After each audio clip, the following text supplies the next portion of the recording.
Olá, hoje vamos conversar de empreendedorismo e aromas. A minha convidada de hoje é determinada, persistente e muito competente. Natural de Porto Alegre, é filha do seu Valdemar da Dona Ivone, é empreendedora nata. A esposa do Júlio, com quem teve 2 filhas, a Amanda e a Juliane, recentemente conquistou o título de vovó do Pedro. Há 14 anos possui uma marca própria de perfumaria corporal e ambiente, com 2 lojas físicas e vendas através do e-commerce.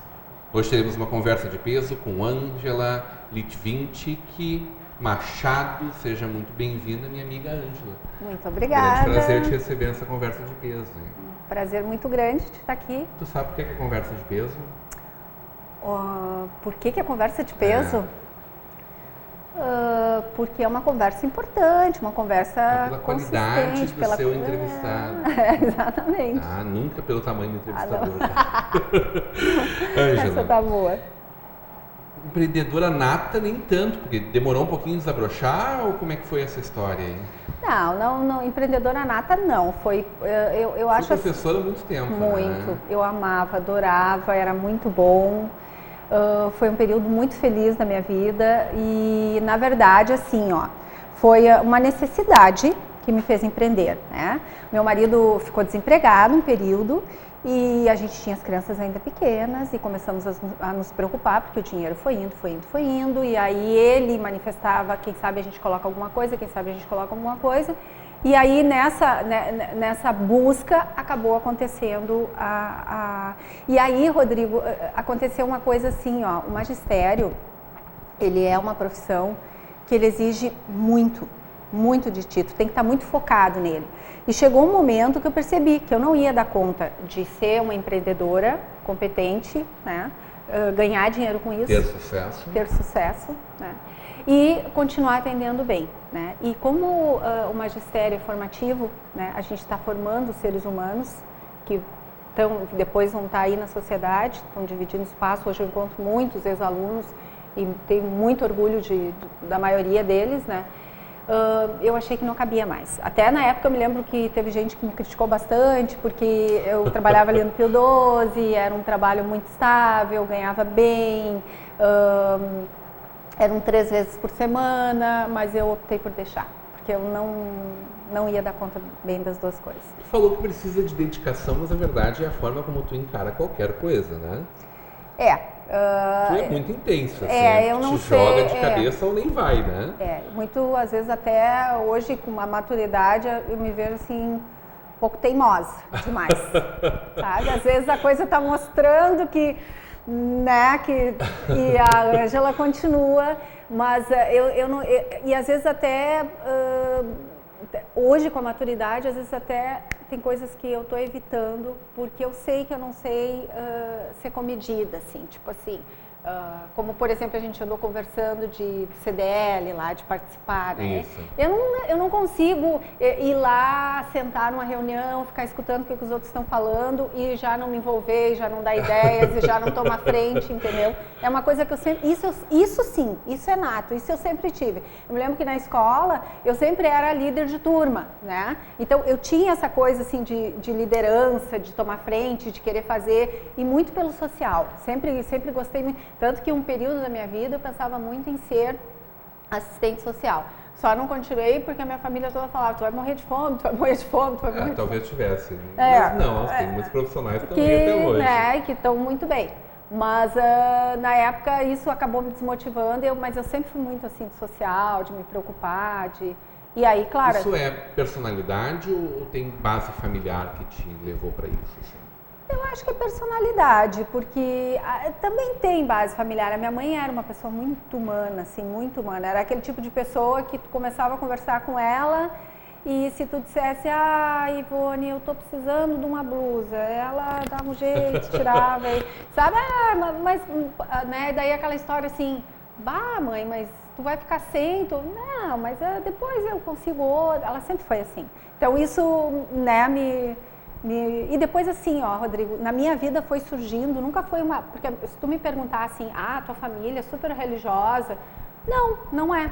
Não é, todos são católicos, mas nenhum é assim, frequentador, assíduo, né? Mas eu sempre acabei me inserindo nisso, né? Desde muito cedo. Então, assim, CLJ, Emaús, essas coisas. E eu gostava muito disso. Tanto que quando eu fui pro Pio 12, que eu mal entrei, eu entrei dando aula na pré-escola lá.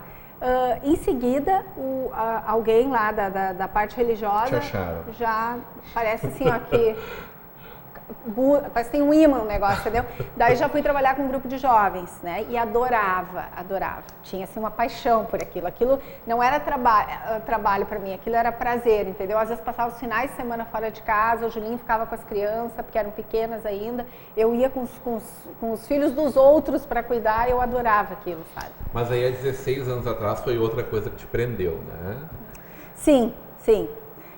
Começou com uma franquia. Aí então com essa história do Júlio ficar desempregado muito tempo e tal, eu comecei, na verdade, assim, é uma história meio comprida. Eu comecei com uma moça de Porto Alegre, que ela tinha uma pequena confecção de capas de chuva, malas e acessórios. Eu comecei como representante dela, então eu estava conciliando, eu dava aula e era representante dela. Até que foi evoluindo, né? Eu tive que fazer uma escolha e daí nós optamos, nós duas, em abrir uma loja aqui no shopping de Novo Hamburgo. Aí fizemos uma sociedade. Só que na época, e o Júlio sempre foi, meu marido sempre foi muito assim, precavido com isso, ele disse, olha, Ângela, esse negócio de sociedade é um negócio que normalmente não dá certo.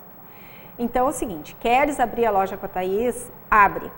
Mas vamos botar uma coisa só nossa. E aí eu fui numa Expo Inter e encontrei aquele pessoal, na época se chamava Aromas Naturais, encontrei aquele pessoal e me identifiquei demais com aquilo, porque eu sempre gostei muito de perfume, de aromas, de cheiros, né? E na época eles traziam todo esse material da Espanha, a franquia era muito boa, tinha uma proposta muito boa, foi mal administrada, mas a proposta era excelente.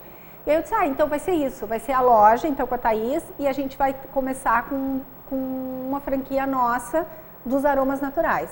Aí comecei ali com os aromas naturais, a loja foi realmente, né, a loja durou um ano e não deu certo, né, começou a dar problema, daí a gente consensou que então deveria fechar.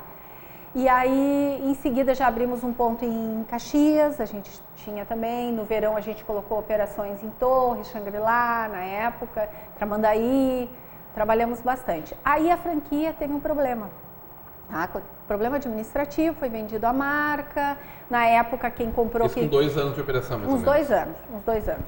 E na época quem comprou queria que a gente investisse mais, aí eu e o Júlio consensamos e achamos que não. Que então a gente... Da noite pro dia tu ficou sem uma marca. Fiquei. Foi bem difícil, sem marca e sem produto, né? Porque na medida que... Porque assim, ó, antes ele importava todo o produto da Espanha. Quando ele faliu ali, que ele se atrapalhou, que ele vendeu a marca, o produto não tinha, tá? Era outro produto daí. Aí eles iam terceirizar a produção, foi com isso que a gente se inspirou. Bom, se eles vão terceirizar e estão começando, nós também podemos ter uma marca e terceirizar a nossa. Tu viu como uma oportunidade naquele momento de muita dificuldade. Muita dificuldade. Realmente, ali era um momento que se a gente não fosse muito persistente... Foi a maior bifurcação da vida, assim? Foi. Dentro dessa... Do empreendedorismo? Foi. Na época eu contei também muito com o apoio, que até hoje assim é meu amigo, a gente não é aquela amizade do dia a dia, mas assim tem aquele carinho, aquele respeito, porque o Renato na época ele era superintendente do shopping aqui e ele foi uma pessoa... O Renato Machado. Ele foi uma pessoa assim, ó, que ele me impulsionou muito, ele me deu muita força, o Renato era um parceiro dos seus clientes, né? Na verdade, tu era cliente dele. Né? Era. Tinha muita gente que tinha bronca com ele, porque ele tinha que fazer o papel dele, né? Ele tinha que cobrar todo mundo no fim do mês, não adianta. Fazia parte do negócio, né? Ele era um administrador, né? Isso. É um grande administrador, né? É um grande administrador. E daí o Renato me deu muito apoio, né? O Renato, na época, inclusive, ele me ajudou, porque foi engraçado, porque a gente conversou e eu disse assim... Quando eu vou lá no Iguatemi, tem um quiosque lá que eu fico deslumbrada, que eu fico babando, que eu fico olhando aquilo. E eu queria trabalhar numa operação parecida, que era da Casa Flor. Era um quiosque lindo, branco, que tinha lá embaixo. Ele falou, quem fez aquele quiosque foi o GAD. Por que tu não procura o GAD e tu faz a tua marca? Que é uma das maiores agências de marca do Brasil até hoje. Isso aí. Caríssima, diga-se de passagem, e competentíssima. Exatamente, mas eles fazem acontecer, né? E aí nós procuramos, na época, com um recurso muito, muito pequeno. Eu fui muito clara com eles em relação a isso e eles foram muito parceiros também, porque eu me lembro que eu disse assim para eles, eu vou pagar vocês. Quando eu terminar de pagar, vocês fazem a marca para mim e fazem o quiosque, né? Fazem toda a identidade visual, na verdade, eles fizeram isso na época, né? E eles disseram, não, tu vai nos pagar e nós vamos fazer o trabalho e quando nós terminarmos o trabalho, nós vamos te entregar e tu vai tocar a tua operação e vai tocar a tua vida para frente. E realmente foi o que aconteceu, né? Trabalharam, foram muito competentes. O nome é lindíssimo, a marca é atual, com 14 anos que ela está fazendo, né? Ela é atualíssima, né? Eles fizeram um estudo muito bem feito, assim, tu nota toda a estrutura, toda a competência. Tem muita inteligência, muita expertise e muito carinho também, né? Muito. Que fazem. Eles gostam muito do que fazem e fazem muito bem, né?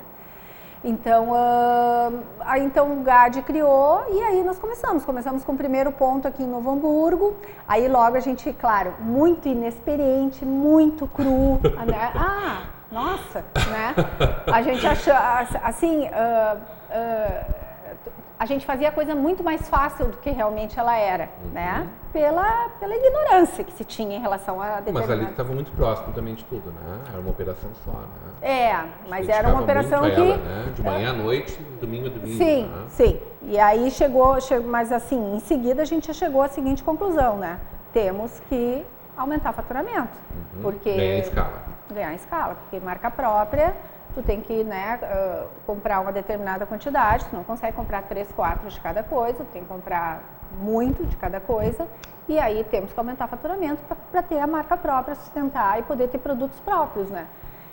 E aí então, vamos abrir novos pontos. Aí nessa época o meu marido ainda trabalhava como analista de sistemas, né? E a parte financeira nunca foi meu forte, eu não gosto, tenho horror da parte financeira, é uma vergonha um empresário dizer isso. O vendedor gosta de vender. Eu gosto de vender, eu gosto de estar com o público, eu gosto de desenvolver produto, criar coisas, inventar, descobrir aroma, é isso que eu gosto, entendeu? Agora tocou de botar na planilha, de controlar, de pagar imposto, de pagar funcionário, então eu precisava de alguém que fizesse isso. Aí conversamos, eu e o Júlio, e resolvemos dar um peitaço. Então, o Júlio deixou do trabalho dele, né? E aí abrimos um ponto em Canoas e outro em Porto Alegre. Estamos falando um ano depois da marca instituída. Um ano depois. Foi muito rápido toda essa start, né? Foi porque tinha uma necessidade financeira, a gente não estava dando conta de pagar os volumes que a gente estava comprando. E aí, o que fazer? Aí foi que surgiu o Empretec, que nós fizemos juntos, né? Para mim foi uma faculdade. Aquilo foi maravilhoso, né? Não, ali no Empretec, ali clareou. Ali bom. Ângela, vai ao mundo se tu quer continuar com o teu negócio, com a tua marca, tu vai ter que aumentar a tua escala de vendas. Para aumentar a escala, uma possibilidade seria... Eu digo para qualquer empresário, qualquer pessoa que queira se encontrar no mundo, hoje é diferente o Empretec, né? Um programa criado pela ONU, aplicado no Brasil pelo Sebrae, para pessoas que estão aí fazendo conferências mundo afora, né? São as pessoas que estiveram conosco ali, né? Do Ford e em diante, enfim. Maravilhoso. As pessoas se interem um pouco mais disso e quem sabe amanhã vão... O Empretec, para quem está começando um pequeno negócio, ele é necessário. Esclarecedor. E aí tu foi ser sócia do teu sócio em casa também. Isso. Quero saber como é que foi essa história, logo depois do nosso intervalo. Hoje com a diretora da Céu de Menta, Ângela Machado.